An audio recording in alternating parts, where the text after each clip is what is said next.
1, 2. 1, 2. 1, 2.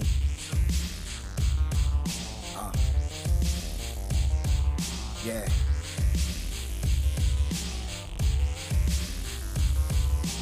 Stepped into the scene in 2015, not knowing that we could make it, motivated with the dream. They try to throw us to the crumb side. We gamers over here, yeah. Steady on a mission, but with no competition. They say Kid Smooth is the best spot, representing the best box. Halo Gears, but that's well, so much for taking them shots. Check Move got the platinums, dog. How many trophies you got? Blonde gon' find the answers, whether you like it or not. The gaming guard built the squad of strong-minded individuals. A diverse collection to deliver news that's monumental. Wanna be a guest, dog? You gotta make a decision. Jimmy, I have you in a state of decay, walking in this division. It's a dark day in hell, yeah, before you see sunshine. If you can't hear me, player, go and press rewind. Tis it's the season when I thirst, I drink wine. Best to get yours, money, cause I'ma get mine. Let's play a little game, I can show you my weapon, Will. Let's play a little game, I can show you my weapon, Will. Let's play a little game, I can show you my weapon, Will. Catch you slipping, I promise I'll show you how I still feel. Let's play a little game, I can show you my weapon, Will. Yo, this is the Weapon Will Podcast, featuring Black Bomb, Kid Smooth, the best spot, Jimmy, J Mega Games, Jack Move, Hey, what's going on, Jason? and your host, Hey, how's it going? What's up, Broken kinda? Games, HDR. Gonna start in 1 second. Wearing my full play. I got my camera on, so you can leave video on if you want. It's up to you. Yeah. You don't have to. You could also just be an icon talking to me. Yeah, I am so used to doing it this way. You know, this is pretty much how we do it every time. Okay, cool. And I'm not even camera ready. Gotta put your makeup on. I get it. All of that, you know. Gotta put your face on. Exactly. So we are live already. Let me just Cool. bring up podcasts and everything. What's going on, everybody? Let me know if y'all could hear us. Let me know if you could hear Jason. Hello, everybody.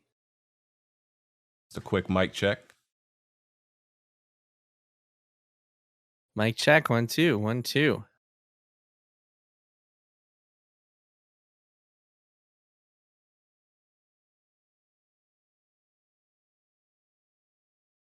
Sir. Okay, yeah, everybody can hear you. Audio Cool. is loud and clear. Okay. Cool. So, how you been, Jason? I've been okay. About to launch a book, so that's exciting. Yeah, we're gonna talk about that. And hope you've been staying out of Yeah. trouble on Twitter lately. No, of course not. I Oh, man. can't seem to. I've noticed. We gonna talk about that too. Yeah, every once in a while I like to tweet something that like gives me a bunch of new people to block, because it's just very satisfying to like block Oh, people man. on Twitter. So we can talk about that. Yeah, we're definitely going to do that.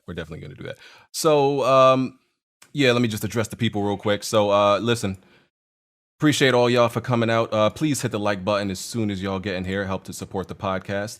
Going to be speaking to Jason for about the first hour. We're going to talk about his new book, talk about some gaming topics and discussions, and going to ask him some questions that the Weapon Will Patreon viewers have submitted, if we have time for that. So that's where we're going to get into. But this is Weapon Will Podcast, episode 279. We are on SoundCloud, Google Play, and iTunes. So make sure you go support those platforms if that's your preference. Like I said, make sure you hit the like button. Check out the Weapon Will Patreon. And if you support the Patreon or become a member of the channel, you will get access to the Discord. And if you want a video, one of your gameplay videos to be playing during the podcast, just send me an email to weaponwheelpress@gmail.com, and I will make sure your video gets featured. Okay? So, Jason, we're going to talk about gaming stuff in your book. But first, I need to know, outside of gaming, how do you feel about your Jets? Because, listen, I'm not a Jets fan, but I watch the Jets games, and I know that the fan base has been very depressed for the last 2 decades at least. Last 4 days since like 1969 when we won the last time we won the Super Bowl was the same year that man landed on the moon. But y'all had some good. Y'all had some good years since then, like with Chad Pennington and Mark Sanchez. They had some good years. Yeah, that's true. The last the big playoff success of like my generation was really like Rex Ryan, Mark Sanchez, AFC Championship, beating the Patriots in the AFC divisional game in 2010. That was like the highlight of my life as a Jets fan, which is kind of sad. It's like here the Patriots have 6 Super Bowls and the Jets' one claim to success is beating them once in the playoffs. But yeah, I mean, I'm optimistic. I like their draft. I like their current coaching and front office setup, which I haven't been able to say for a long time. Like I haven't really been like Adam Gase was our last coach, and before that Todd Bowles, who you could get a little excited about his defense, but they never really had like a really exciting coach since Rex Ryan, really, until now with Robert Saleh. I think that's how we pronounce it, Saleh. And he's really exciting for a bunch of reasons. He seems like he has this energy. Yeah, great defensive coach. He brings this energy and charisma to the team. And I was a little bit like, oh man, couldn't they just stick with Darnold and trade down from number 2? But instead they went with Zach Wilson. And I mean, I can see them making it work. And then I really liked what they did around him because they traded up to get a nice offensive lineman, and then they got a couple of steals at wideout and running back. So I'm pretty excited from what I've seen in the offseason so far. But that happens a lot as a Jets fan. You get excited about the offseason, and then it's like, all right, we're going 7-9 again. Hell yeah. Are you a Giants fan? I'm actually an Eagles fan. I know it sounds crazy. Yeah. I'm an Eagles fan. Aren't you in Brooklyn? Yeah, I'm in Brooklyn. I'm Brooklyn. I'm from New York. From Brooklyn. Yeah, but I just grew up an Eagles fan for whatever reason.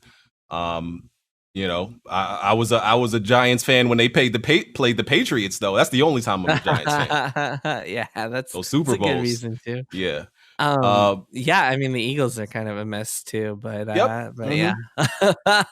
Things fell apart within a couple of years. I mean, Zach Wilson, I'm not I don't think he's going to be any worse than Sam Darnold. And I don't think Sam Darnold was bad. I just think it was how the Jets supported him or didn't support Darnold.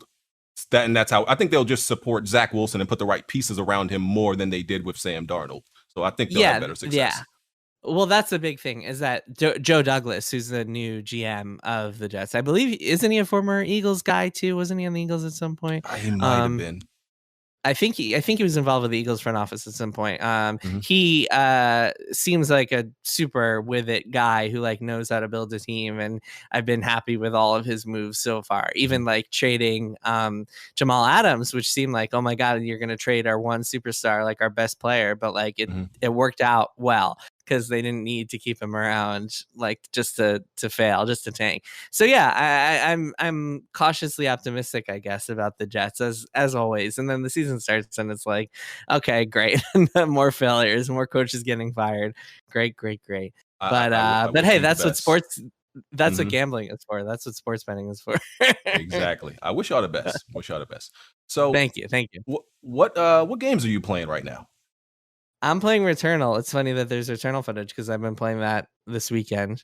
That's what I've been playing. I got so frustrated this afternoon because I was in the middle of a run and my game crashed. And when you crash, there's no your progress is just gone. There's no way to there's no autosave. There's no keeping track of your progress when you come back or anything.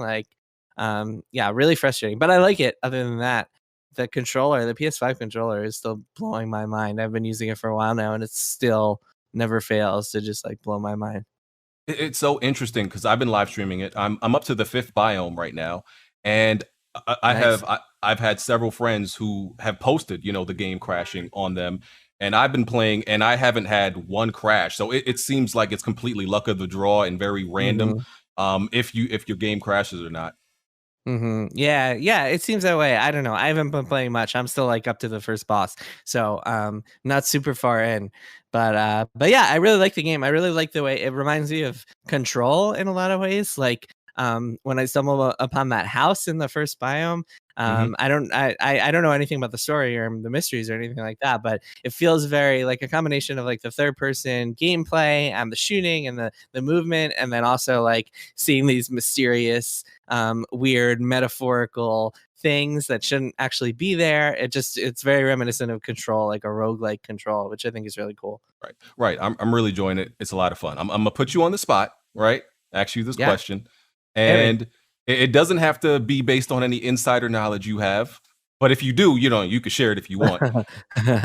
Do you think, right? If you had to bet, does PlayStation acquire Housemarque before Housemarque releases their next game?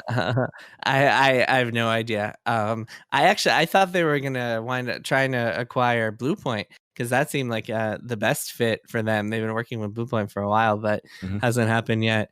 I don't know. Maybe like the problem is that like unless there's a competing offer, these big publishers don't have a ton of incentive to like make purchases, especially when you're Sony and you don't have quite the war chest of money that Microsoft does. Yep. Sony is a lot smaller and a lot poorer than Microsoft is. Microsoft is worth like $1 trillion or something like that, something absurd. And I think that that unless Microsoft were to come in and say, "Hey, we want to purchase Housemarque," and then Sony would have to make an offer to keep them around, like to keep working with them. I think that's because that's what happened with Respawn, is that EA had to purchase them because Nexon came in and made an offer. The Korean publisher Nexon came in and made an offer, and EA had first right of refusal, so they could match it, and they were just kind of like begrudgingly like, fine, I guess we have to do this. Yeah, because PlayStation definitely likes to date and like milk the cow.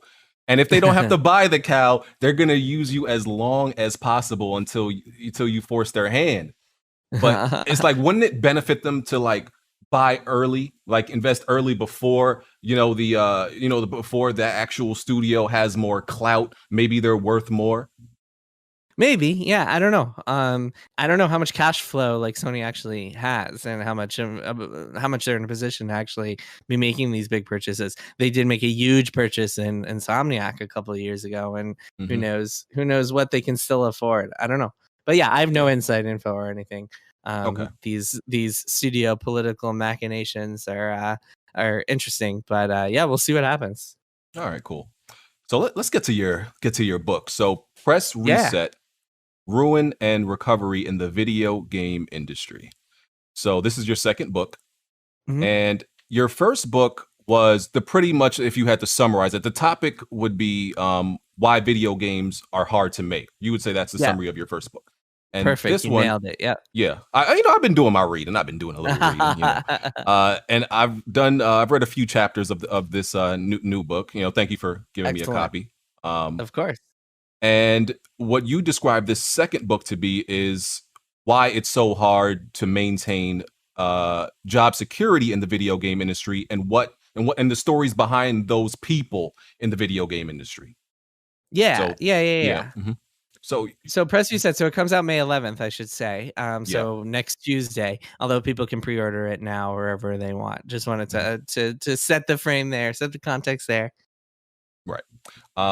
So why did you make the change? Like, you jumped from your first book that was like developing video games. Why did you feel the need to tell the stories about the people and the personal things that they were going through around the development? Yeah, well, so that actually, it came out of reporting. So essentially what happened was I finished my first book, Blood, Sweat, and Pixels. I was trying to figure out what I wanted to do next. I actually pursued like a false lead for a while and was trying to do something else. I was working on something else entirely. It wasn't working, so I switched course. Kind of like it was like video game development. Like, excuse me, what's it? It was like a classic video game development story where like you have to reboot in the middle of game development. So like a year in, I was like, okay, what do I want to do? And I was thinking about what sort of overall theme, because I knew I wanted to do something that was like pegged to some sort of overall theme, still based on reporting, like going out and talking to people about their stories, but some overarching theme. And I landed on the idea, I think the first story that I knew I wanted to talk about was 38 Studios and what happened with former Red Sox pitcher Curt Schilling and his attempt to take on World of Warcraft and get super rich in the process.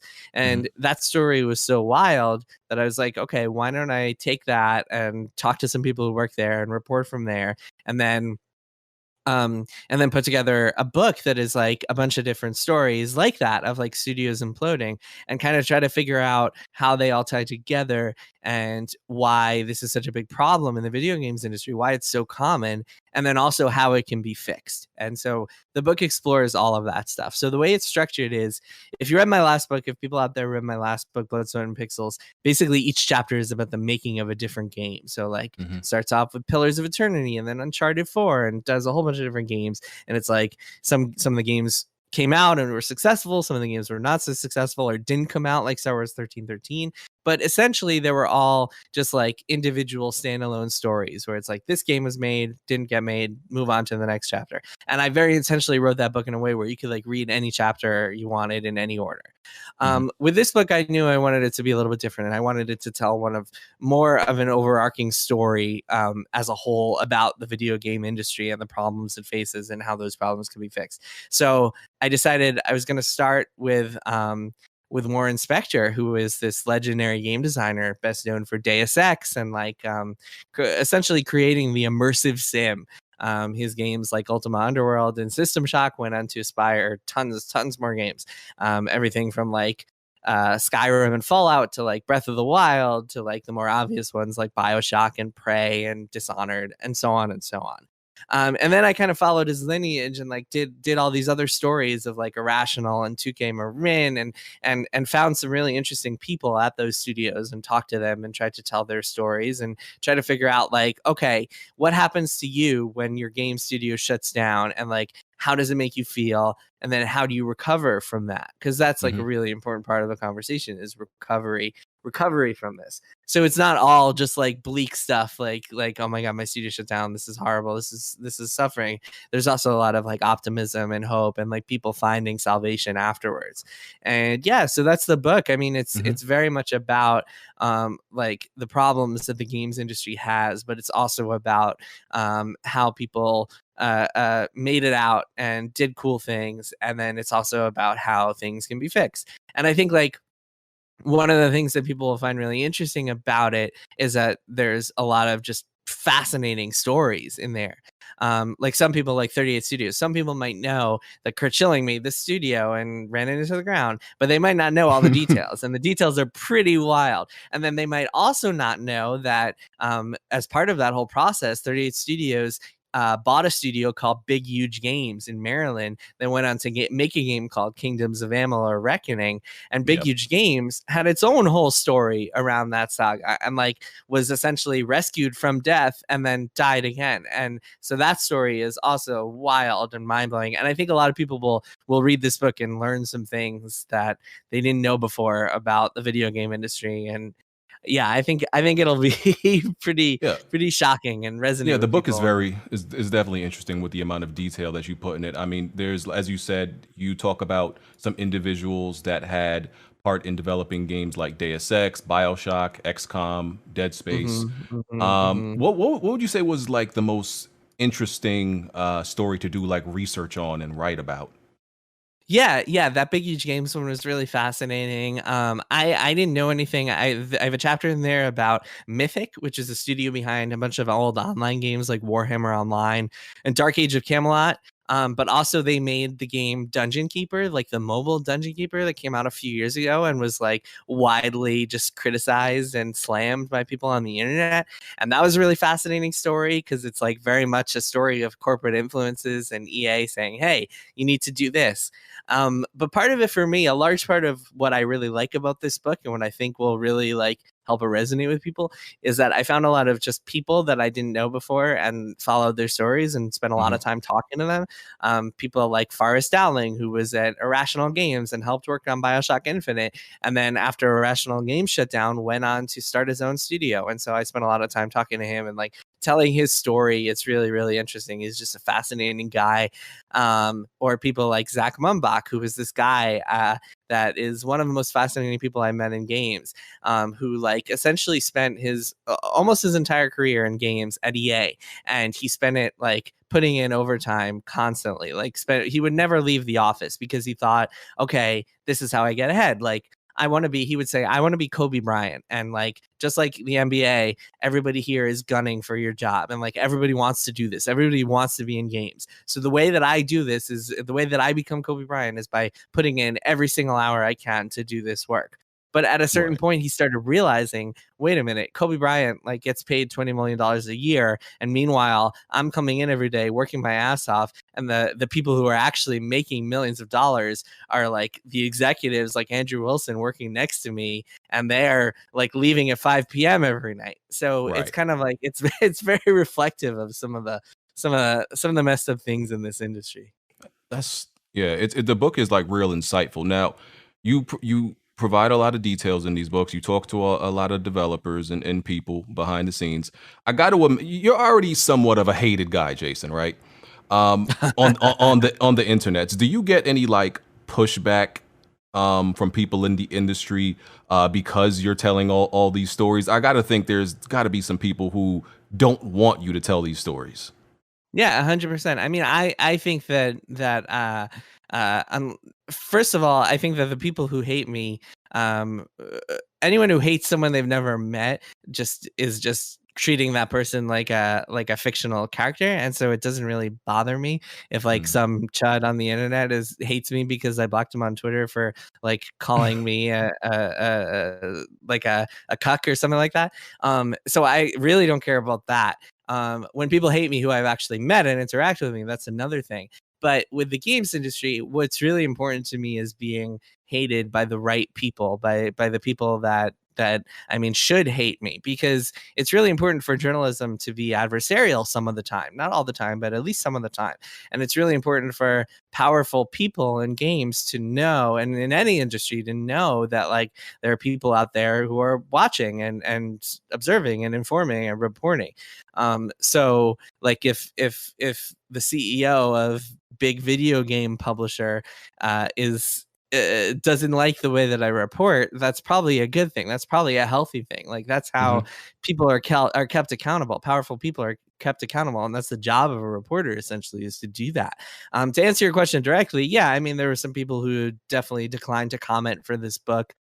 Just like they've declined to comment on various articles and stories that I've reported. So yeah, not shocking, and I'm sure that there are people out there who will not be super thrilled about the publication of this book, but hey, it happens.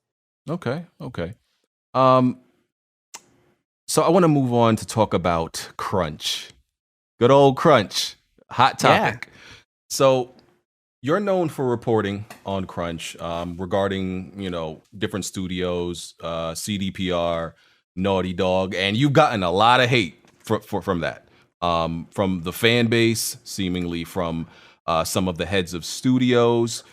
And I've read a lot of things because I've never understood, like, okay, I just see it as you doing your job. I'm like, Jason's a reporter. What are these, these fans mad at exactly, right? So I try to look into it just to be objective and try to see why are they so mad at Jason.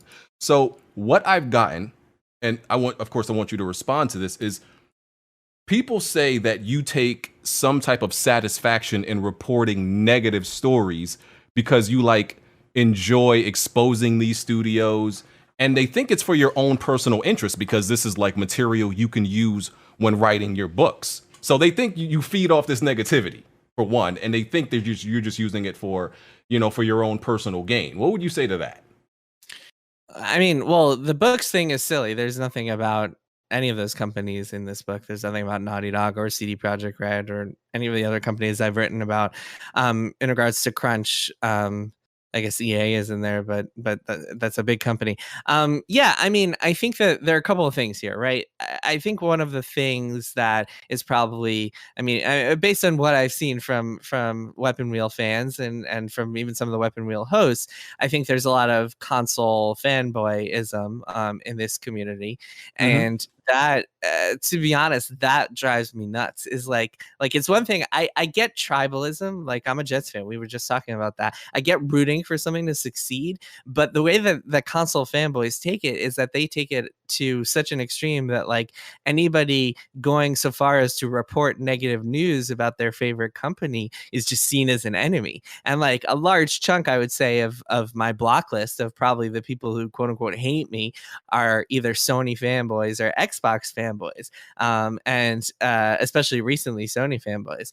But yeah, it's interesting. It's like, and I think there's a ton of that. A lot of the whole mentality there is like, oh my god, like I can't believe that there's negative news coming out about Naughty Dog. Now I'm gonna lose all of the battles I'm fighting on internet forums about how PlayStation is the best and Xbox is the worst. And I really think that that's what drives a lot of this, because any normal, like, empathetic human being would look at something like that and be like, oh my god, like of course this needs to be talked about, so hopefully they can change things for the better, and hopefully they can go about finding ways where they don't have to like work themselves to death to make these games.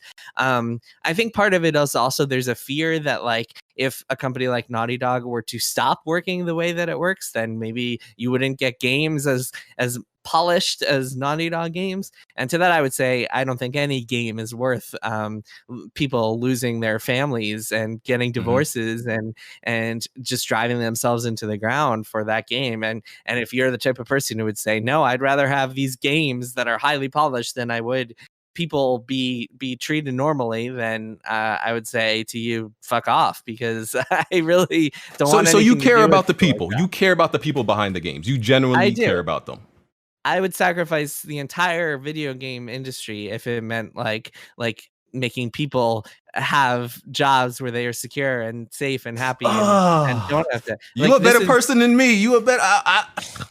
These games is good. I ain't gonna lie to you. These games is good.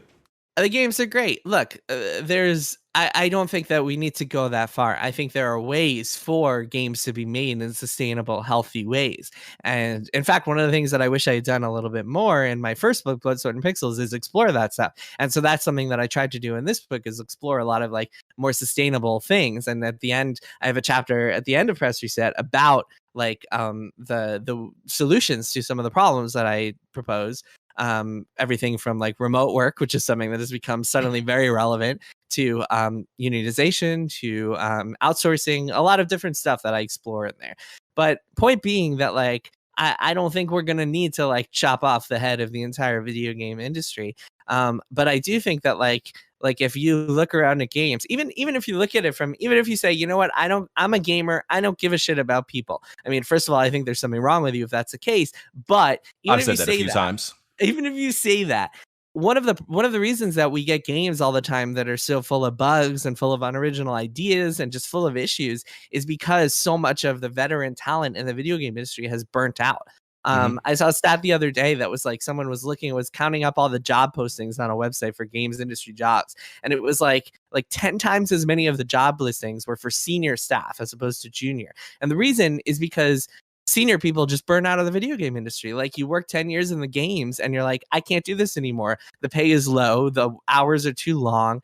It's volatile, and like I could get laid off at any time, and it just sucks. And as a result of that, you're losing so much established knowledge and talent. And of course you're going to get crummier games as a result. So like caring about the people means caring about the games, because you're not going to get good products. Like you can brute force your way into a Naughty Dog game or two, but like at a certain point you're going to have diminishing returns. And I think Cyberpunk is a good example of that. It's like once you lose a lot of talent, you burn people into the ground, they start making more and more mistakes the more they're crunching. It's just like solving some of these problems would mean better games. So hey, there you go. There's your answer. So I got to push back a little bit, because there are some devs, such as like David. I'm not sure how to pronounce his last name. David. Jaffe? Well, no, I'm going to get to him later. But David D. Dine, he's actually from Asobo Studios. I believe they made a Plague's Tale. And one of the Days Gone developers, it was either Jeff Ross or John Garvin. They've kind of said pretty much straight up that crunch is kind of necessary when it comes to developing these games, especially finishing them on time. It's kind of unavoidable. There's no way around it. Yeah, I mean, that's what a manager would say for sure, because they're the people who are managing things. Look, crunch. there's a big difference between, hey, we have 2 weeks to finish this game. Let's all work nights and weekends for the next 2 weeks and get it out the door.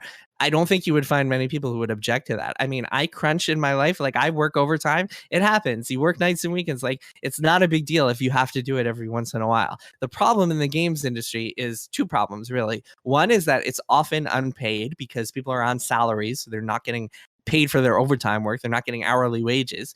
And two is that it lasts for months. Like, it's crunch in the video game industry is called crunch, and it is talked about so often because it lasts for as long as it does. But I also want to make another point here, which is that, yes, I've talked a lot about crunch, and I think it's a real issue that needs to be talked about and discussed.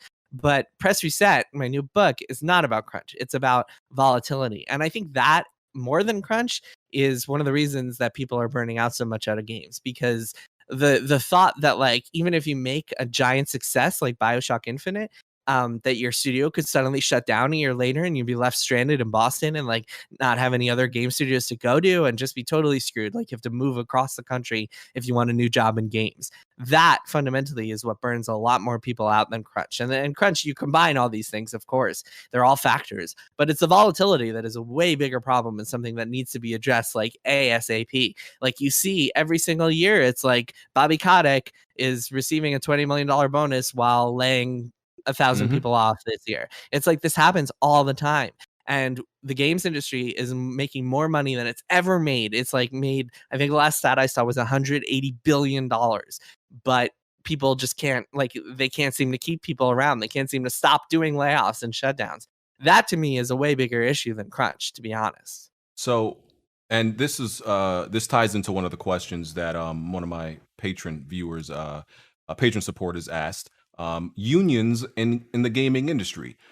Unions seemingly would be a good answer to, you know, a lot of the grievances that developers have. What exactly is the problem with, I guess, establishing unions in the gaming industry? And have, like, what are some of the developers that you've talked to said about having a union, if they've desired any, you know, interest in having that at all? Yeah, a lot of people want it. There was just a survey, a GDC survey that came out that found that 51% of game developers want a union. I think last year it was 54%, so around that range. And then another like 20 something percent say maybe they want a union. They're not sure yet.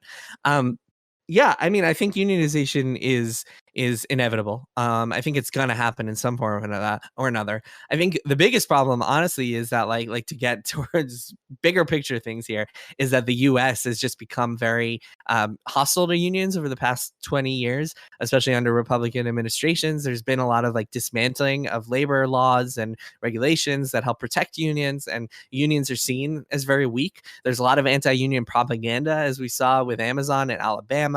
So there's a lot of broader problems here at work when it comes to unionization. The other problem is that, like, practically, it's hard for people to know where to even start. Like, do we organize as a company? Hey, we're Blizzard, we're organizing. Do people say, hey, we're all the artists, we're going to organize together as artists? We're all the QA people, we're going to start a QA union. It's not really clear, and there are no real easy answers. So yeah, of course, it's going to be super tough for that sort of thing to start. And I think it has to start somewhere. I think at some point in the next 5-10 years, we'll see the first domino fall. But yeah, it's very difficult, practically speaking and logistically speaking, to make it happen. And like, there's always a fear that if you're found like trying to unionize, that you're going to get fired. And we've seen that happen many times in the tech world, where there's like clearly retaliatory firings. And so, yeah, not an easy thing to get off the ground. Because I look at it as, like, for example, you could relate it to the NFL, where if you want to, like, if the players wanted to stand up to the NFL, even though like these players have, you know, representation and everything like that in the NFLPA league or whatever it is, right? It's easy to get, for example, like the older players who've already collected like 10 years, you know, of checks and $1 million, they're already paid and everything like that. But the younger players, the rookies, this is their first chance in the NFL, their first chance to making some real money. It's the same. I would imagine it's the same thing with a lot of the new people who are in the games industry versus like the senior people. It might be easier for the seniors to stand up, I would think, again, you know, versus the younger people who don't really have a voice.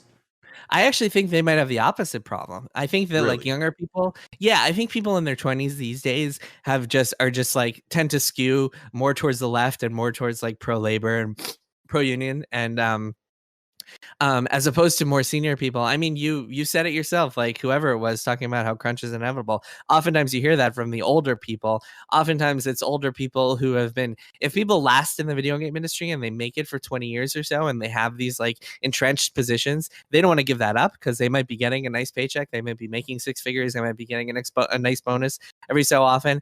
And those are the people who don't want to risk that. Unlike the NFL, they don't have like bank accounts with $20 million in it. They're just like living comfortably right now on their current wages. They might not have massive checkings accounts. But yeah, I actually think it's the younger folks who are pushing for unionization in more profound ways than the older folks who like are very much. I mean, I'm 34, so I've been doing in my field, I've been doing media for a long time. And even for me, I found it like I look around sometimes and say, when I was at Kotaku, I would say things or do things and I would be like, well, that's how it's always been done. It's very easy to fall into that trap of like how you know it is how it should be done. And sometimes it takes younger people to be like, actually, wait a minute, you're not doing this smartly or efficiently, or like maybe just because it's how it's been done doesn't mean that's how it should be done. And it's easier for older folks like me to be stubborn about it. And like, I've certainly like made mistakes and been like, wait a minute, afterwards, like thought, oh, wait, actually the younger folks had a point there. And so I think it's easy to fall into that trap, and that as a senior person, as someone who's been doing it for longer, for 10 plus years, 10, 20 years, it's easy to say things like, oh yeah, you can't make games without crunch. And yeah, I mean, who knows if that's really the case? Okay. Now, layoffs. You had mentioned layoffs already, right? You talk about it in this book. Yep.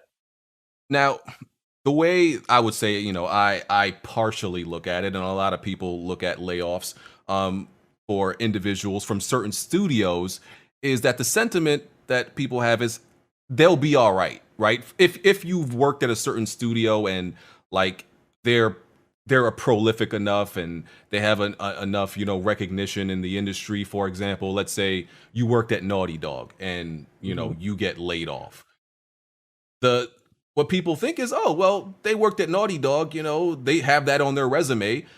They're not in that bad of shape, right? Another studio will hire them. It shouldn't be that hard for them to find another job. Would you say that's like a very incorrect way? Like that's a incorrect way of looking at it? No, I think to some extent that's true. I think there are a couple of issues though that come up. One is that a lot of studios these days are hiring on contracts, and so like they'll hire you, but it'll be a temporary thing, and they won't give you health insurance or like any other perks, and that's always shitty. It's always shitty to get laid off from a full time like gig and see that your only options are contracting after that. That really sucks. But here's the biggest problem. The biggest problem is that if I get laid off from Naughty Dog, and there are maybe like, I don't know, a dozen other AAA studios in Los Angeles where Naughty Dog is based, and I apply for all of them, and none of them are hiring my position at the moment. Let's say I'm a technical artist, you're always going to get hired. Let's say I'm a designer, a gameplay designer, and none of them need a gameplay designer right now. But hey, who does need a gameplay designer? Avalanche Studios in New York City. Oh man, if I want that job, I gotta move 3,000 miles. If I have a family, let's say I'm 35, I got 2 kids who are in school in Los Angeles, and there's no way in hell I'm pulling them out just for me to go get another job in New York, and which might also be temporary and might force me to move to Seattle and move to Europe or whatever. After I get laid off there, then I'm like, man, I can't be doing this. I should just go find another industry. And that's how people leave, is like that churn. That's how that churn happens.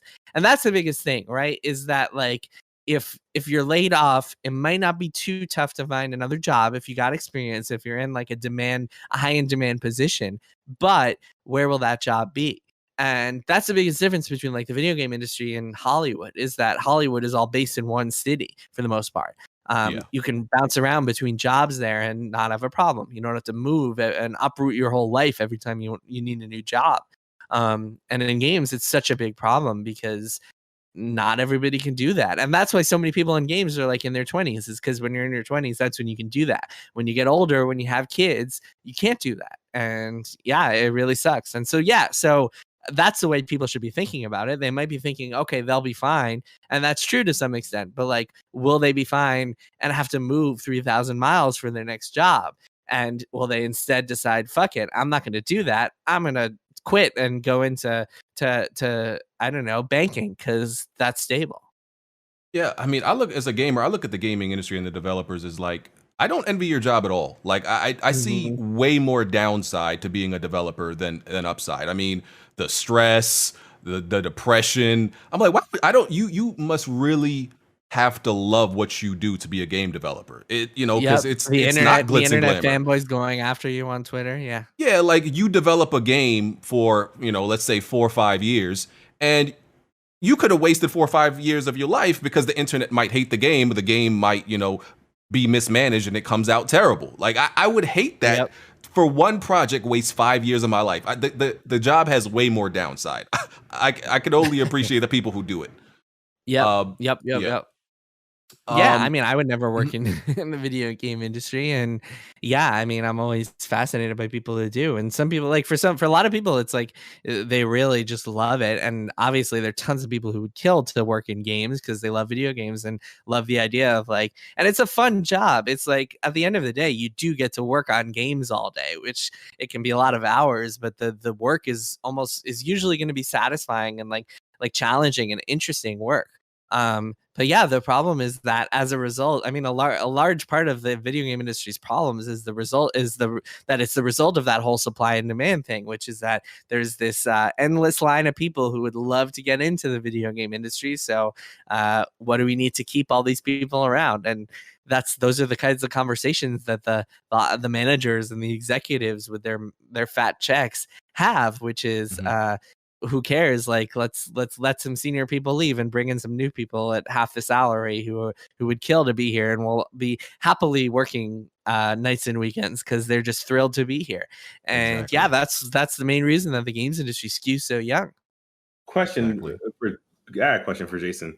Yeah, we got a crowd here now. What's up, guys?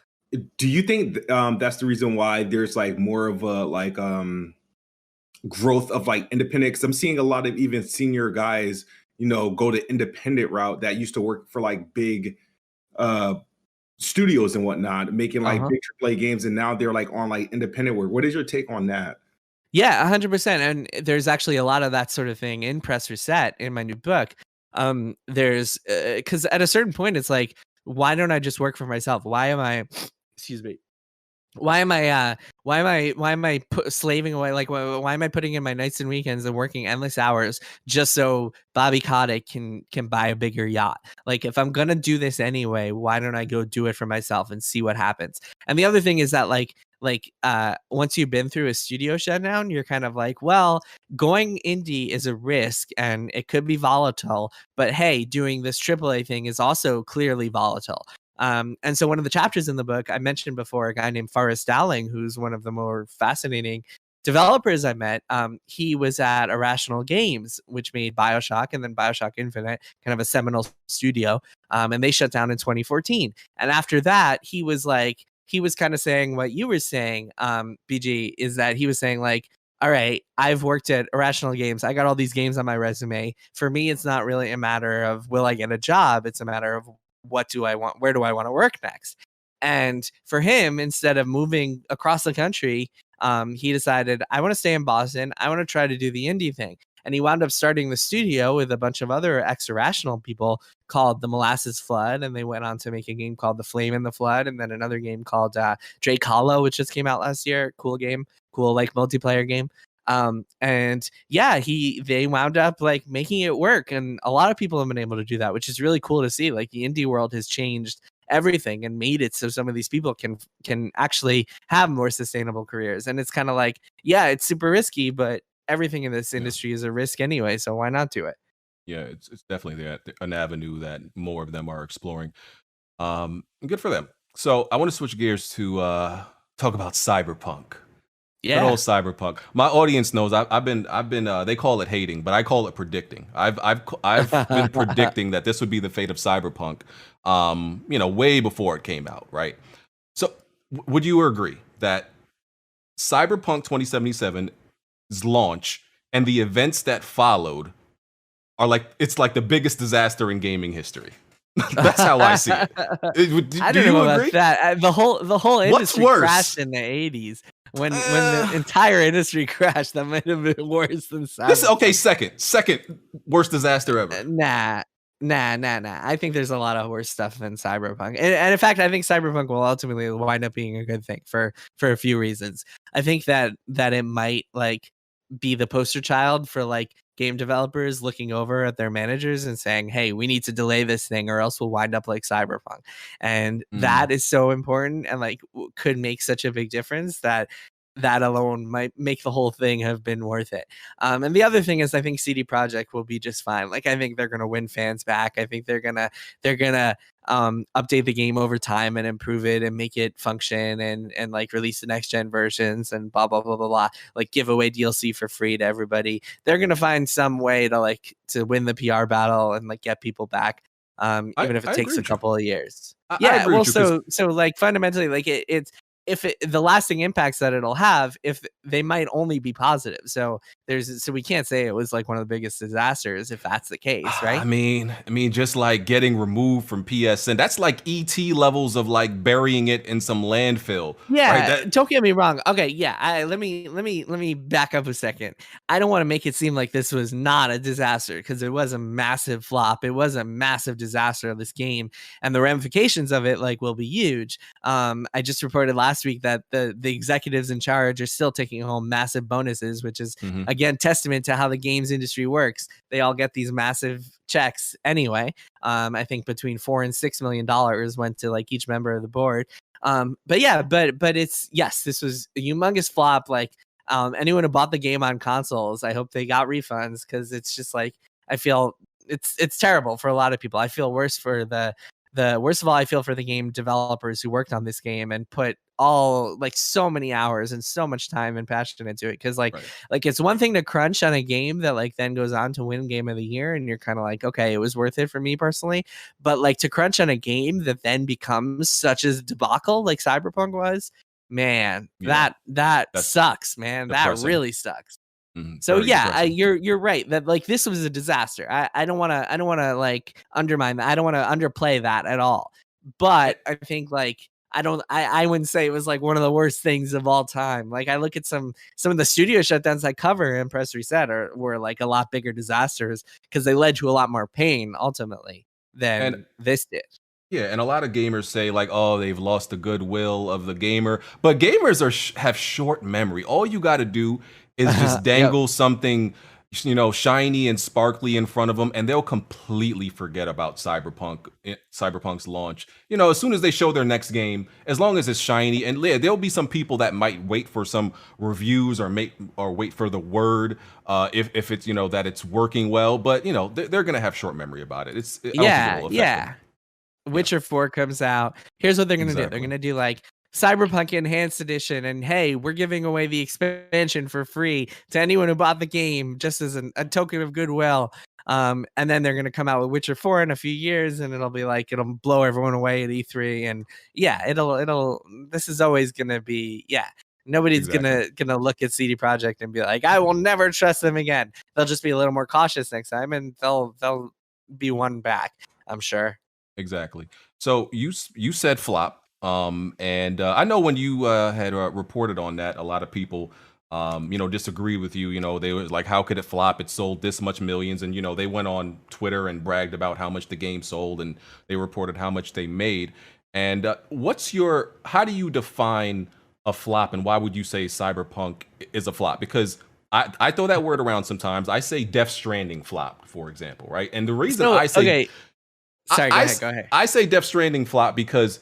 So when a game sells well that PlayStation published, the first thing they do is they run and report it, say it sold 3 million in a week or something like that, right? They didn't do that with Death Stranding. So Uh-huh. and they pretty much avoided any conversation really about that. So that's what leads me to believe that Death Stranding flopped. But how do you define that? Okay, so first of all, I want to say people ask me a lot of the time, Jason, why do you block so many people on Twitter? The fact that I can run this report that is like all about these giant bonuses that the executives are taking home, despite the fact that they were responsible for this and like they were the ones who chose not to delay the game, despite developers saying, "Hey, this game is not ready," and half the reactions will be like, "Oh my God, you called Cyberpunk a flop? How could you call Cyberpunk a flop?" Like, no wonder I block so many friggin' people on Twitter. Like, that's your fucking takeaway? All right, putting that aside, the reason Cyberpunk is a flop is because even though it sold 13 million copies, CD Projekt needed it to sell a lot more than that. And it also sold 13 million copies at launch. Sales tanked after that because it was moved from the PlayStation Store and because of all the critical reception, because everybody was talking about how buggy and busted it was.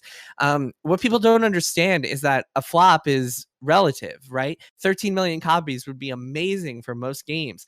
But when you're CD Projekt and you only release one game every 5 years, and your investors and your analysts and everyone like that's part of the CD Projekt ecosystem expected a lot more than that in its first few months, in its first year on the market, and then expected even more than that when it was eventually like released on next gen consoles, et cetera, et cetera. That is a flop. It did not meet their expectations. It is by definition a flop. Like, people don't understand that. It's not, you can't just look at the numbers in a vacuum. I mean, Death Stranding, I don't know, because like you said, I mean, when they don't publicly talk about numbers, yeah, you can make assumptions, but like that's all that is. And I do wish the video game industry was less opaque about these numbers because it's kind of ridiculous. But yeah, but of course, Cyberpunk was by definition a flop. Like, people always look at big numbers and get really impressed, but the big numbers don't matter when it is all relative. It is all based on, like, because we are in a capitalistic system where like you have projections and you need to sell X amount to keep your investors happy and your shareholders happy. Like, that's what matters. People don't seem to understand that. So this is why I fucking block people on Twitter, because they can't understand basic things. But what about attachment rate when it comes to flop? For example, we know the PlayStation 4 sold, I don't know, what's that, 120 million by now as a console, right? And there may be some PlayStation games that's, let's say they only sell, let's say 5 million. People look like 5 million out of 120 million consoles sold. Like, that attachment rate is bad. But what if they still made a profit from a game, the huge profit from the game? Is 5 million still bad? It's impossible to really have like an educated conversation about this stuff without knowing what companies expected to sell and what they hope, what their projections were. And oftentimes what you'll see is, I mean, you can kind of read between the lines. Someone like Sony says, "Hey, Ghost of Tsushima is like the biggest blah blah blah ever, sold 6 million copies, keeps posting updated sales, et cetera, et cetera." Whereas The Last of Us 2, they like post the first week of sales and then stop talking about the numbers. You can kind of read between the lines there. That doesn't mean you can definitively say, "Hey, Last of Us 2 was a flop," but you can kind of like try to make some educated speculation. But you can't, like, when you talk about like, "Oh, this sold 5 million," even though there were 120 million PS4s out there, that doesn't mean anything, because it's whether it's a flop or not, whether it was a hit or not, is entirely based on what that company and what that team had in mind. Hades, for example, one of last year's best games, that sold like a couple million copies, I think. I don't have the numbers in front of me, but it was something much lower than your AAA game. But because that was a team of 10 people, that was a mega hit. That was a massive sensation. Won like every award possible. Yeah, well, but in terms of the numbers, like, it's all just relative. If that had been a team that was like 1,000 people, the way that Cyberpunk is, then maybe it's a different world. Maybe it's like, maybe selling 2 million copies is actually a massive flop. So that's what people don't seem to understand, is that like there's no way to really know whether something is a hit unless you have two numbers. One is the number that it sold. Two is the number that the company hoped it would sell or expected that it would sell. And if you don't have those two numbers, you cannot have an educated conversation about this. You can make guesses if you want, but like there's no way to definitively know whether something was a hit or not. And absolutely, that makes sense. That makes sense. Are you subscribed to Game Pass? I am, but I get a lot of stuff for free.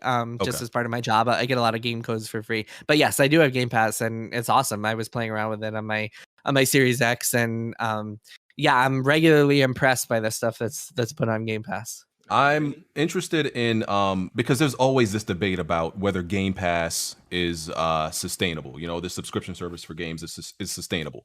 I mean, I have to think it is because you have all these studios and developers opting in to put their games on Game Pass. They have to be getting something positive for it on the back end. But I mean, is there any insight that you have that developers who put their games on Game Pass are very happy with what they're getting out of it? I haven't heard any complaints. This isn't a conversation I've had super often with people. I've definitely heard from some people who, like, in hypothetical land, were worried about the devaluation of games, because you look at Spotify and what it's done to the music industry. It's like every artist gets like one tiny fraction of a cent for every track they have, and so it's like they make no money on that thing. So people are definitely worried, but I haven't heard any complaints about like the terms that people have gotten with Microsoft for their Game Pass games. I have heard that like the exposure and being talked about on Game Pass and being seen on Game Pass, like visibility on Game Pass, helps a lot in terms of like potential other sales on other platforms. Sometimes someone might check something out on Game Pass and be like, oh, hey, this is really fun, I'm gonna buy it on my Switch, and that helps a lot. Oftentimes in the games industry, and people might not realize this, the biggest problem in the indie games world especially, but really in the game, if you're releasing a game, the biggest problem is discoverability and like getting your name out there, getting your game's name out there, and that can be really, really hard. And getting yourself on Game Pass, where as of right now it's only a few hundred games, so like you can basically see them all in one library, as opposed to like going on Steam where there are a few hundred games released every friggin' week. That can really help with discoverability, and so that makes a big difference, and can be really beneficial, at least for now. Maybe things will be different in a couple of years when maybe Microsoft changes the terms and maybe there are thousands of games on Game Pass instead of hundreds. But we'll see what happens then. Because here's my problem with Game Pass, right? I feel that Game Pass, of course, Game Pass has great games on there. There's no denying that, right? And I think it's a great value. Like I say all the time, when I have kids, I'm not buying them any games. They're getting Game Pass. You know, like you have this huge library. It's great for that. My problem with it is I feel that like for certain games, it's a mediocrity safety net, because okay, you make this game, and even though it may not be, you know, the greatest game, may not be technically great, may not have the best gameplay, all those factors, right? If people feel like they didn't really, there's this low entry to play it, that they'll accept the mediocrity of it, right? And I feel like there's this like kind of like this balance in the world and in the gaming industry, that shouldn't mediocre games kind of fail? Don't they just kind of deserve to fail? Like it's like gaming industry Darwinism. Doesn't it deserve to die if it's not good? Like, isn't there an aspect of that to it? Yeah, I don't know. There's a lot. That's a loaded question. There's a lot to unfold there, because you could also argue that like some of everybody's favorite games have come from mediocrity. The first Assassin's Creed was a mediocre game, but because they stuck with it over time, 2 was amazing. Kept it going, and like made amazing stuff from there. Oftentimes, like game developer, nobody sets out to make a mediocre game, obviously, but like oftentimes, when you're making a game, it takes a while before you really learn what that game is, and oftentimes you get an opportunity with the sequel to like really hone that and improve that and make it better. The first Mass Effect was kind of mediocre. A lot of like first games, and then Mass Effect 2 was like mind blowing. A lot of first games are like kind of mediocre, and then it's the second and the third, and like once they know what the game is and they know what they're making, they can make something really great. So yeah, I mean, your question, there's a lot of possible answers and conversations to be had about that question of like valuing mediocrity, but I tend to believe that like game developers should have the chance to like keep doing stuff if they want to, and the whole Darwinism thing seems a little harsh. I'm a harsh person for folks. I'm pretty cutthroat. I mean, to me, it's hard enough to make a game in the first place that it's like I'm not like out here being like, oh yeah, I'm gonna go spend all my time playing mediocre games or anything like that. But I like the idea of like finding ways to make things sustainable, even if you're not like the top tier, like Naughty Dog that can afford to spend bazillions of dollars on every project. Okay. let's talk about some people that in the industry that you have an issue with, or should I say, like they have an issue with you? Because Sure. it's funny because listen, your reputation is that you're an asshole on Twitter. That's your reputation. It is what it is. But it's weird that it's weird that I consider I think myself. my reputation in some circles, maybe Sony fanboy or Xbox fanboy circles, is that True. I'm an asshole on Twitter because I blocked half of them. I don't. True. Reputation is a funny thing. It changes depending on who you ask, right? Absolutely. Like me, I accept that I'm like people look at me as a jerk on Twitter, right? And I'm a jerk, self-proclaimed, but it's in like it's not in a malicious way. And it's funny that like I come across so many people that are blocked by you and that hate you, but me and you have never had a bad interaction. I'm like, I don't see why y'all hate Jason so much. Like as far as I see, you just report the news and that's it.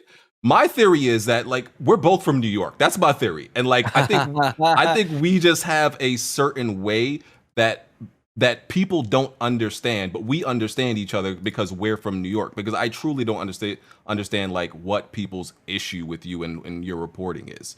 So I think one of the big problems is that people think that just because I have a Twitter presence and like sometimes we'll talk to people on Twitter and like respond to people on Twitter, everybody thinks that because of that I owe them like access to me and like they are owed the chance to respond to me and to interact with me and to send me messages. And what people don't understand is that is completely false. Like nobody is owed my time or attention or my energy. And when you get to a certain point on Twitter, like at this point I don't even know, like my follower count is silly. It's like unmanageable. It's very large. And I'm not saying that to brag. I'm saying that because when you hit that point on Twitter, you can't really use Twitter like a normal person because your notifications are just a disaster. Like I've had colleagues at Bloomberg where like I'll retweet their articles and like support them and stuff. And they'll be like, oh my God, like my notifications are going crazy. Like, is this what your day-to-day life is like on Twitter? And I'm like, yeah.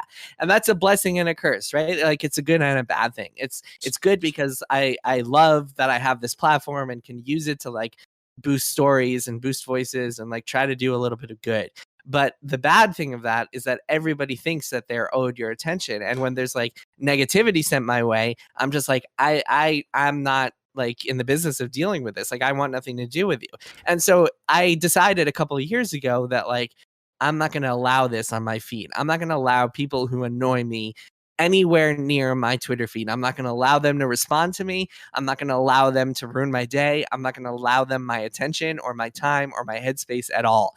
And that's kind of necessary when you have a platform that's as big as mine is. And so I mean, people think that I'll block them for any reason. No, that's not true. And people say like, oh my God, you'll block him for disagreeing with you. Absolutely not. You've disagreed with me before, BG. A lot of people have disagreed with me. But like, if you go about that in a way that treats me like a human being instead of treats me like your character to say annoying things to you on Twitter, then we're not gonna have a problem. If you annoy me, if you choose to like address me in a way that is disrespectful, or if you choose to just like hop in my mentions about like something else entirely, or even like disagree with me when I'm like, this is not a place to be disagreeing with me. Like that is not your place right now. That is not something you have the right to do right now. Then fuck off. Like I'm like blocking people is very satisfying to me because it feels like I'm just like eliminating nuisances in my life. I agree. So with that said, why you bullying David Jaffe? Why are you picking on him? What's y'all beef? What's going on? Well, it's funny you say that because I've never talked to David Jaffe. He decided to start like tweeting at me a bunch. And I was just like, I haven't thought of you in many years. Like he wasn't really relevant to my life until very recently. And then he started like tweeting about like a couple of days before I published my article a few weeks ago about Sony. He started tweeting like false things about it and like tagging me.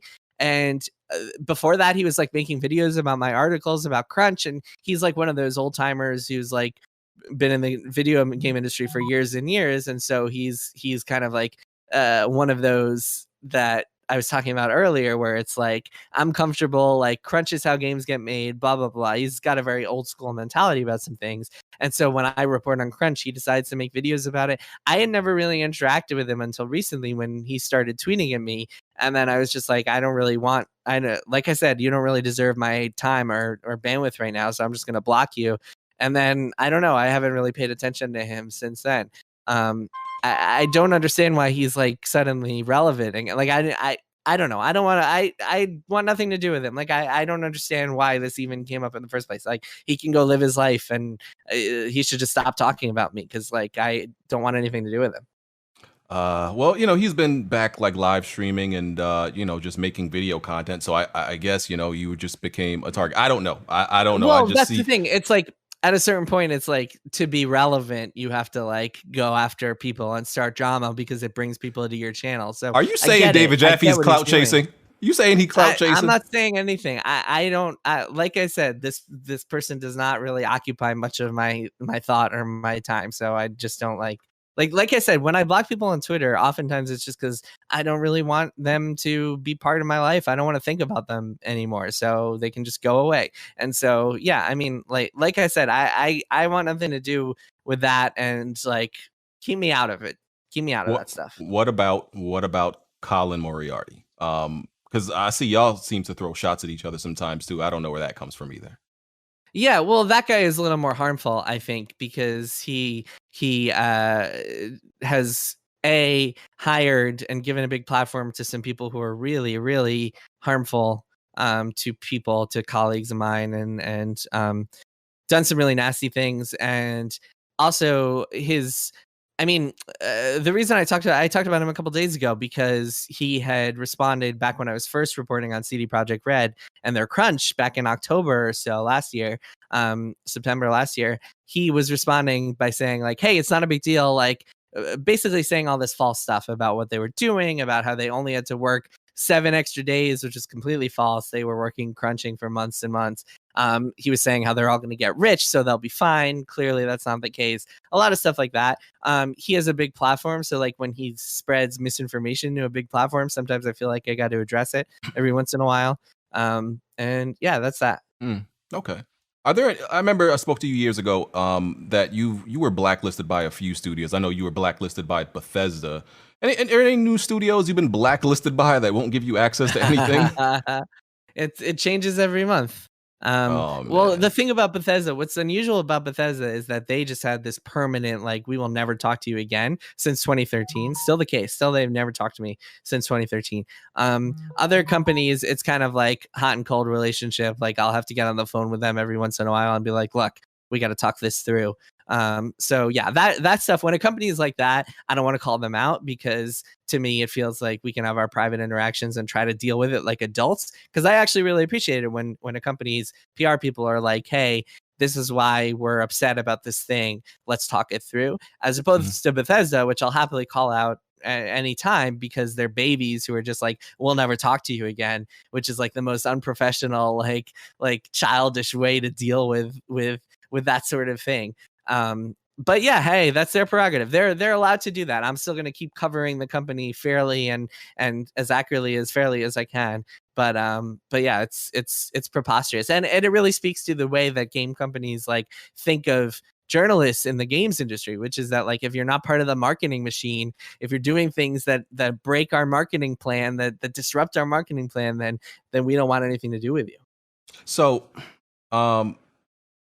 you're since I have you in here, you know, you have to be the representative for all gaming journalists, right? You have to be, you have to represent all of them right now. So my audience needs, you know, they gotta get me to ask you this question: why are gaming journalists so bad at games? Why are y'all so bad? I don't know about you, and your gaming skill, but why are your peers so bad? I challenge whoever asked that. I challenge you to play me StarCraft 2 1-on-1. Let's see who's bad at games. No, I think that, like, what people don't understand about the journalist's job is that, like, oftentimes games journalists have to play so many different things that it's tough to find the time to be proficient in like a certain game. That's not to say, like, there have been some embarrassing things that have happened over the years, like I'm not excusing some things, but like it's very difficult to put in the hours you need to on like getting really good at stuff when you have to be playing a new thing every single day. And then also part of it is that like sometimes people react to videos that are taken at like E3 or like PAX, where it's very difficult to be good at a game when you're playing like in on a sweaty controller in like a crowded booth, and there's a PR person hovering over your shoulder. It's like, and you're trying to capture footage. It's not, and you're standing. It's not easy to play games in those settings. So like, You seen that Cuphead video sympathy. though? You seen the Cuphead video? You know what I'm talking about. I'm not going to comment on that one, but I do sympathize with people who are like playing at shows, because that's not super easy to do. So I've been there. But really, I mean, some game journalists are good and some aren't. Just like it's reflective of the broader population. I think what happens is that like the people who intensely follow gaming news tend to skew towards the more hardcore. And what happens is you'll get people who are like really, really good at one type of game commenting on a journalist like playing whatever, but they don't realize that like the journalist has to be such a generalist and so play so much stuff that they can't be really good at X thing. But again, play me at StarCraft, buddy. Let's see who's good at video games. Okay, just a few more questions. I know you got to get out of here. Yeah, sure. I got like 10 more minutes.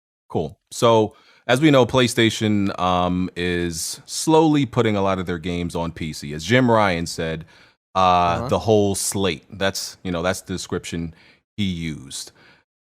Right. So there's this conversation, we're unsure about how exactly Sony is going to handle it. What games are going to go to PC, if it's, all the big ones, because right now you can make the case that, Horizon and Days Gone, those aren't necessarily their biggest IP, right? It's not God of War. It's not The Last of Us. It's not Spider-Man. Do you think like those, the biggest IPs will go to PC, and do you ever see it like happening day one? Because, they've released these PC ports after the game has already saturated the market. They're on consoles, they're not selling anymore. Okay, let's put it on PC, give it a little bit of life, gain a little bit more profit. You ever see it going like day one, launching simultaneously? Yeah, I mean, that would be the smart move for a lot of reasons. Like it's silly to limit your games to specific platforms. But then the flip side of that is that their whole strategy of like getting people to buy PlayStations is being like, you can only play this on PlayStations, as opposed to Microsoft, which has taken the opposite approach. And that as a result means there's very little reason to buy an Xbox Series X if you have a gaming PC. In fact, there's no reason to buy an Xbox Series X if you have a gaming PC, unless you really want to play like some old Xbox exclusives on 360 or something like that. But yeah, no, it's an interesting question, and it's something that I've been following with a lot of interest as someone who has like a good PC and likes playing games on there. Because something like Bloodborne, I mean, I still every day pray for a Bloodborne PC release, because that game was so limited by the hardware, and to play that game at 60 frames a second would just be amazing. So yeah, it's interesting. I don't know. I'm very curious about their strategy, but like I really don't know the answer to like what they're thinking, what their logic is there. One theory that I've had is that that their PC release so far has been for technical reasons. Days Gone 4 was on the Unreal Engine, and Horizon was on Guerrilla Games' Decima engine. And so maybe it was easier to put those two on PC as opposed to some of the other proprietary stuff, but I don't know for sure. I know for a fact that we're going to see, I mean, Jim Ryan has said it, so we know for a fact that we're going to see more PlayStation games on PC.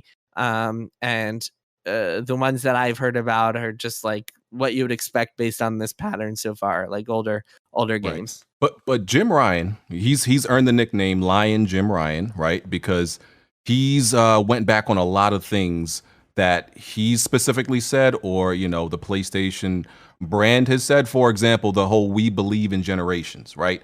Implying that the games, like Spider-Man, Miles Morales, are going to be just PS5 exclusives, only launch on PS5. And then they completely turn around and reveal that, no, these games are also on PlayStation 4. Do you have any insight on why this man lied to us? I don't really see it as a lie as much of like a change in strategy. Like it's very clear that like I think we all assume that like Sony has some roadmap somewhere for the next 5 years and that they're following every path and like they know exactly what they're doing. But like these companies are constantly changing their minds about all sorts of things, and there's a lot of stuff that happens very last minute. There's a lot of stuff that just gets shifted around, and we should allow people to change their minds. Like if Jim Ryan decided one day, you know what, actually we want to put stuff on PC. Actually, we don't want to abandon the PS4 just yet. Who knows? Maybe they knew like that. They saw the chip shortage coming and they were like, you know what? People won't be able to get PS5 so easily. So maybe we'll put stuff on PS4 too. Who knows? I don't know. But I do know that like I don't really believe in like holding someone's words from like 2 years ago to completely like they were like pretty recent. That, they were like within a few months of the PS5's release though. Okay, fair enough. Yeah, I don't know for sure. No. Don't like Yeah. I don't want to defend. I'm not defending executives here. I just in a broader sense, like I think that people should be able to like change their minds and change their strategies. Maybe he should come out and say that if that's the case and like answer and like explain what's changed. But I don't really think we should take these things like as set in stone. Okay. So that's all the questions I had for you. Let me go to our Patreon and get in some questions from our viewers real quick. Sure. I want some more tough questions. Give me your hardest questions. Oh man, okay. You want the hard questions. I want to hear from all the listeners who are like, man, fucking Jason, I hate that guy. That guy's blocked me on Twitter. Bring it on. Oh yeah, listen, if anybody in the comment section, if you got any questions, we got them for, a few more minutes. So definitely, just write in the comment section. If there's any you see that you want to address, feel free. I'm just gonna look in our Patreon list. Sure. See what we got. So has there been any any articles that you've written that you regret writing, that you regret publishing, whether it be because it was just a bad article, it was untrue, or it was just trash? Oh yeah, 100%. Never untrue. I don't believe, unless I'm totally misremembering, I don't believe I've ever published something that was completely false. But yeah, 100%. I mean, I have tons of stuff I regret over the years at Kotaku, especially when we were moving at very fast speeds and like sometimes just published something with like the wrong angle or like made some comment that I shouldn't have. I think to this day, like still you get like anime creeps bringing up that I called the artist of Dragon's Crown a teenager. Like still to this day, you get so many like creeps bringing that up, which is hilarious. But that's one I definitely regret. And yeah, plenty of stuff I regret. Okay. That question was from Tony Plays Games on the Patreon. Big Piece asked about the Star Wars Knights of the Old Republic remake. I didn't even know that was a thing. Do you know anything about that? Is that in development?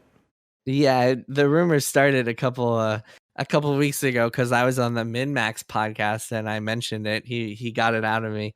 Yeah, I mean that's the thing. We'll see what happens. It's still early. It's like a couple of years in development. Okay. Yeah, I don't know. I don't know too many details or anything like that. But yes, It's a thing. So you know a lot of the reporting you do is especially regarding mismanagement and crunch. It's about PlayStation Studios, Xbox, some third-party studios, but we almost never hear anything like this from Nintendo. I assume maybe because they keep everything airtight over there, but have you ever like really reported on any type of mismanagement, dysfunction happening within Nintendo? Yeah, so I think that one of my big blind spots is Japan. And that's for language reasons, for cultural reasons, but for a lot of different reasons. I have not had a ton of like visibility into Japanese work studios. And I've talked to some folks. I mean, I've tried to make that change and tried to get some insight into into people over there. But to generalize a little bit, I think there's aspects of Japanese culture that make it like not that make people not want to speak out about their employers. There's a lot of like loyalty to employers. People tend to stay with the same companies for a very long time. And so yeah, it's been tough to get a lot of visibility there. So I don't really know. Like, I don't know if Nintendo is like crunching their asses off on Breath of the Wild 2 right now. They or could be. Whatever. Like, yeah, I don't know. I don't have a ton of visibility into Japanese work culture, unfortunately. So speaking, here's a question regarding crunch. So of course, let's say it's a game you love, Breath of the Wild 2, right? Yep. And you learn that Nintendo, made their developers crunch crazy, ruin their lives and everything like that. As a gamer, what exactly can you do? Because not supporting the game doesn't help them. It might actually hurt that. studio. So what do? You boycott it? Do you like, what do you do? Yeah, it's a good question. I hear that a lot, and I don't have a ton of good answers.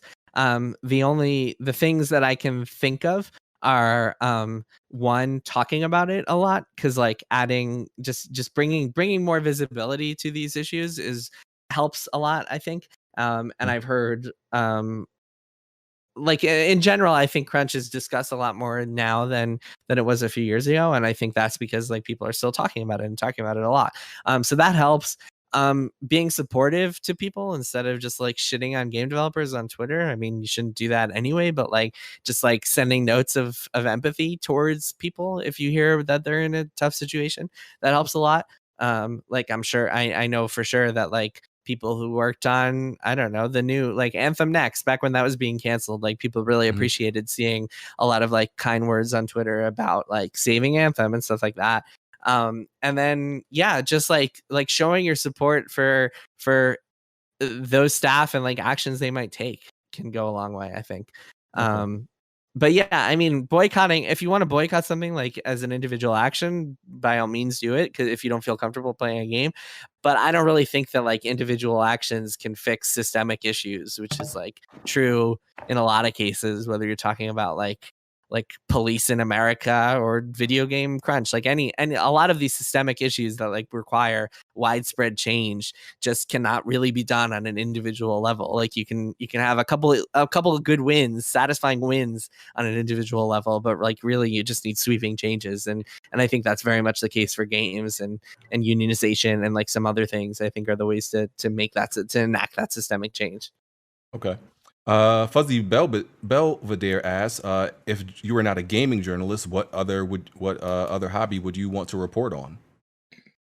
Oh, I don't know. If I wasn't a gaming journalist, I would probably be just like a reporter on other stuff. I don't know. It could be anything. I'm like that. I love reporting and writing, and so I would be happy doing a lot of different things, I think, as long as I found them interesting. So could be a lot of different beats. Yeah, I don't know. Probably I think the thing I would probably be doing is more general reporting, like finding interesting stories across a variety of industries and like characters and stuff. Okay. All right. So Jason, I really appreciate you coming on. Y'all need to go. Those were the toughest questions you got. I got questions. Okay, go ahead, Bond. Yeah, go ahead. All right, I gotta make dinner, but I can give you five minutes. That's it, though. I really gotta go take care of my time. I got 4 quick questions. Capcom, 4. Yeah, hit me. Capcom's been talking about a Mega Man Battle Network collection. Have you heard anything about that? No, idea. What's Retro Studios been up to? Do we know if they're even making games anymore? Yeah, they're working on Metroid Prime. That's public, right? Is there like as they claim? Is there any like ETA on our lifetime on this game, or like what is going on over there? Like what have they been working on? Yeah, I figured if you didn't have much about Japanese. I know they canceled a project before Metroid Prime 4, but I've heard a couple of bits and pieces, but nothing I can like share conclusively. Yeah. What's your opinion on journalists that clearly don't know how to play video games reviewing games? To me, it feels like somebody who knows nothing about football on ESPN talking about the NFL draft. I don't really care. I guess, like, who cares? Like, the only people who would actually care about that are people who care about like Metacritic scores and shit like that. So therefore, the only people who really care about that are console fanboys, and console fanboys are like the scum of the earth. So who cares? Like, who cares? Not okay. Let me rephrase that question. Not really in this way. Not really now, because it goes into my next. Like, when I look at a game review, right? I want to know, does the game run properly? Does it have issues like Returnal? Like I saw you tweet about it, how like we want a product review. You don't want criticism. I mean, I think there's a lot of that's been a debate in games journalism for as long as I've been doing this, for at least like 15 years, 20 years, is the concept of like should a game review be a piece of criticism, like something that helps like helps further your understanding of this as a piece of art, or should it be a product review? And different sites have different perspectives on that. at Kotaku back in the day, like we were very much about, and still Kotaku, we're very much about like, we want this to be criticism. Like we want to examine these games as pieces of art rather than like tell you, does it work? Does it not work? We might include that stuff, but like we're more concerned with this as a piece of art and like examining how it makes you feel and like what it means and stuff like that. And I think like fundamentally you have to just find the outlets that do what you want them to do instead of like reading 10 reviews and then getting mad because one of them was written by like someone who doesn't know the genre cold. Like it's not healthy to like look at games reviews that way. Just find the ones you like and stick with them. That's my point of view. I agree, but like sometimes I read a lot of reviews. I'm like, do these people even play games? And my last question is, I mean, I'm not really into political affiliation stuff, but there's like a lot of reviews you read. They're talking about politics, gender, all kinds of craziness. And it's literally not until like paragraph 5 or 6 that they're even talking about the game. And I'm like, yeah, I don't mind you talking about these things, but like, shouldn't we be talking about like the fundamental aspects of the game first? Like, does it even work before we get into? So let me ask you something. When you see a review like that, is your initial instinct to say, "Hey, I don't like this review. Okay, I'll move on with my day," or is it to tweet nasty things at the reviewer and try to make their life hell because you don't like the review that they wrote? Both of them. Let me be candid here. That makes you pretty shitty because game reviewing, man, being a game reviewer is not a well-paid gig. It is a very difficult gig. It requires a lot of hours. And the worst thing about it is that you have to be terrified that when you publish a negative review or publish a review that like has feminist critique in it or whatever, progressive views in it, that you're going to get shit on the internet and people are going to make your life a hell, like let your life hell for the day. Like, why should game reviewers have to deal with that? Whether or not you think that like they play games or whether or not you think that they should be writing more of a product review, whatever, put that aside. Why should they be subjected to like being treated like shit because they decided to write something that like you took issue with? Why is that justified? You gotta let me finish my thought. Like, I'm not taking issue with it. It comes down to a point. It's like, if you go to buy a car and somebody starts telling you, oh, this car sucks because the manufacturer supports Republicans, I'm like, that's not telling me anything about the car. Well, a car isn't a piece of art. I don't think how many reviews are you seeing out there saying that this game sucks because I see quite a number, and I don't really attack. No. I don't attack the person. No. Hold on. Back up a second. What you're talking about is game reviews that try to analyze things from a political way. Maybe a game review looks at Call of Duty and says, hey, this is like fetishistic of war. Hey, this is like pro-army in a way that makes me uncomfortable. So what? Like, who gives a shit? Like, just because, I don't mind that. I'm saying when they like, what I'm saying is if you want a review that just says, okay, this is the new Call of Duty. It has 20 guns. It works. It doesn't have bugs. It's okay. Like, there are so many websites out there for you. Correct. Why do you got to go after Kotaku or Polygon or whoever else just because they're publishing for their audience? And suddenly you have this audience of like gamer cretins who like discover it on Metacritic or Reddit or whatever. And they're like shitting all over the reviewer who doesn't deserve who doesn't deserve to have their life like made hellish for the day just because the wrong people read their review. Like, that's so fucked up. That's so much more fucked up than criticizing a game in a way that you want to criticize. People can criticize a game. People can criticize a reviewer. And my point is,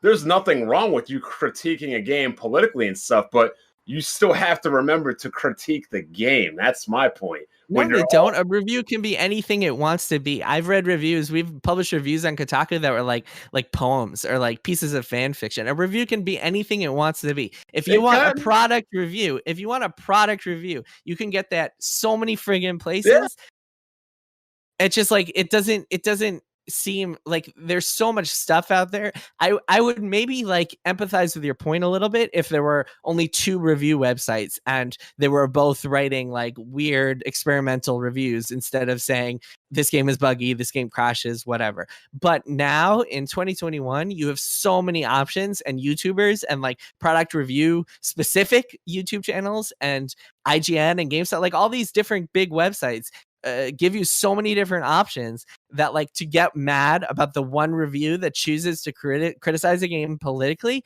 is just like, how low can you be? Especially when it's like people who are like mistreated on the internet anyway, like women reviewers or like people who are part of marginalized communities, and they get like shit for other reasons anyway. Like to add to that, to dogpile to that, is just like, man, it really pisses Yeah, Bond. me off. How could you, Bond? Should bad games never be criticized because there's an abundance of good games? No, what? What are you talking about? Yeah, like you just said.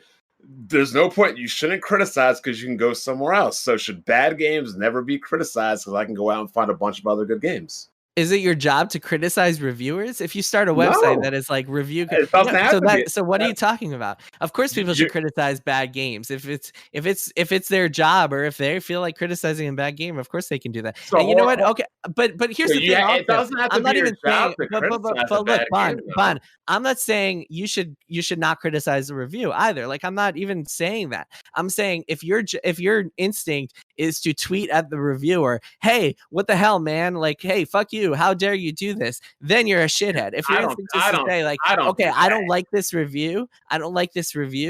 Fine, whatever. I don't care that much. If you're like if you're taking it to an extreme, if you're shitting on the reviewer, if you're setting personal attacks, that takes it to a level. That's stupid. You shouldn't be like, I know what you're talking about. I've seen people for shame families and try like that's stupid.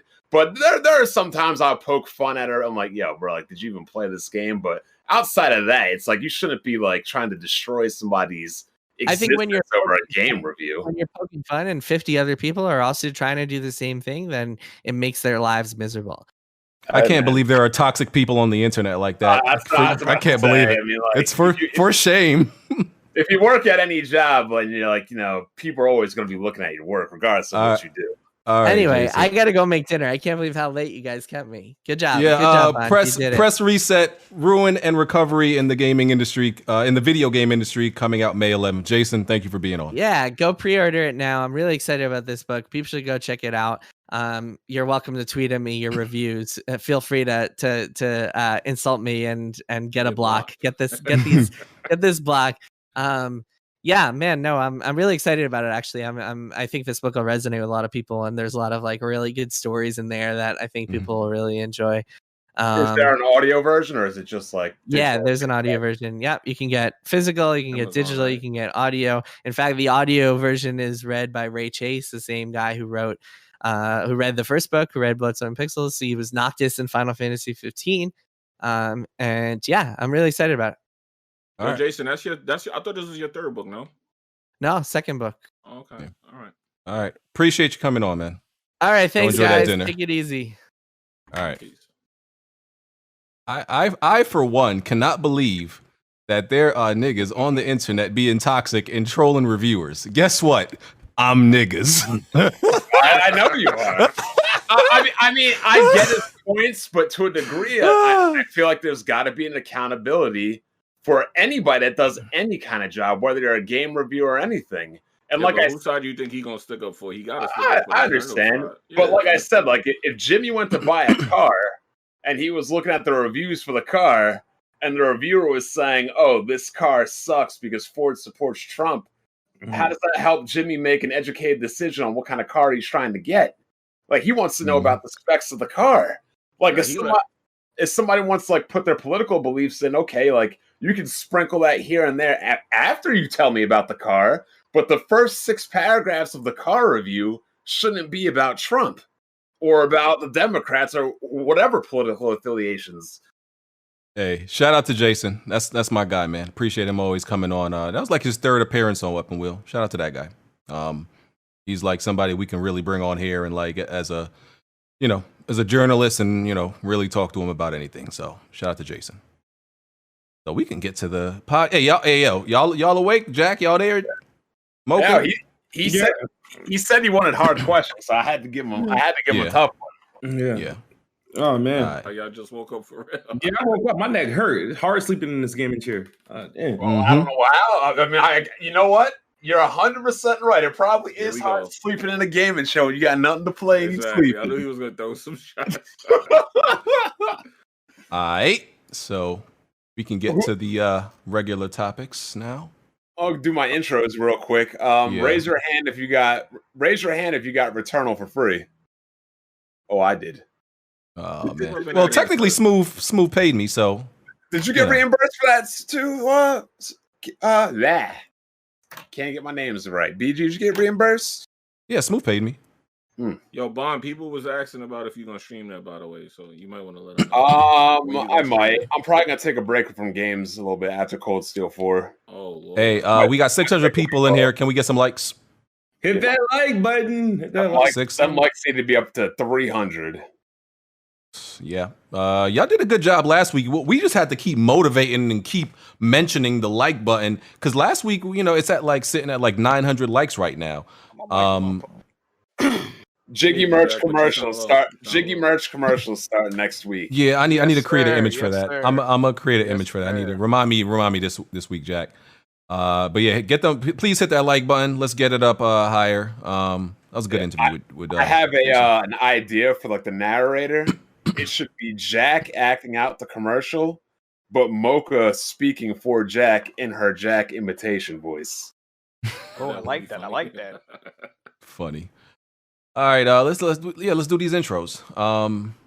Jack. Hello, everyone. Hope everybody's having a fun time playing Returnal. This shit's pissing me off, but yeah, let's get it. All right, Smooth. What's up, everybody? It's the best spot. All right, Mocha. Hi, you guys. Did you miss me last week? Did you? No. Fuck you. Yes. That's why those likes were up last week. Oh, hi. I'm quitting. I'm not appreciated. It's funny. She wasn't here, but they still was talking about her. I'm like, damn, I don't get it. My audience Rent free. Yeah. Jimmy? Yeah, man. Last but not least, J Mega Games. I'm here. Series Xbox game is in the building, enjoying Outriders. Yeah. Huh? Yeah. Well, what'd you think? Got my Xbox last week. His Xbox. I'm home, baby. I'm back. What'd you think he was gonna get a PC? Listen, man. I could have got a PC, but I got an Xbox instead. Where are you gonna get a video card from? Listen, man. How you think Peter Pan? The Series X is the best video card you can get. I ain't mad. There you go. And wow. I ain't paying no $3,000. Y'all boys disgusting. That's crazy. We don't have to talk about that, Smooth. You've been doing some nice frauding lately, but oh man. Yeah. As for me, the weekend's going good. We got St. Thomas in 3 weeks, Miami coming up. I'm gonna do Venice Beach. Gonna do Oh man, social reject season is over. We vaccinated. The pandemic is ending. I heard that the Rat State up north is gonna be full open, so I might have to take a trip up there. You never know. I might hop into Jimmy's Uber. Never know. Oh shit.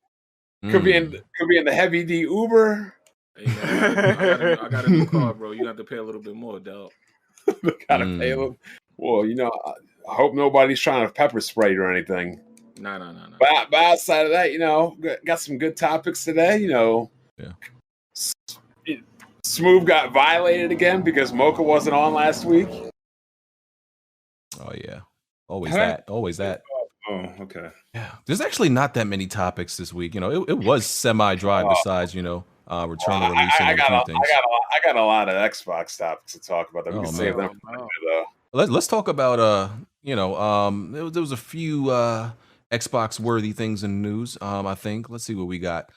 Microsoft is reducing its cut of PC sales to match the Epic Games Store. So that's good. They're trying to give back more to developers, right? Right? Yeah. Clap it up for Microsoft. Why would they do that? Why would they match Epic's cut? That's to be what they're doing, competitive, right? PC market down, baby. To be competitive. Hold on. Game Pass Ultimate. I was told by the Valve CCs, the Alexes of the world and the corporate cocksuckers, the ones that get their asses pounded and their balls tickled by Gabe Newell, I was told that was not a good thing and that was a fruitless effort. I heard that too. It was pointless. Mm-hmm. They were up here like Madara and Naruto saying "Nu da da." Yeah. What does that translate to? I don't know. Idiots.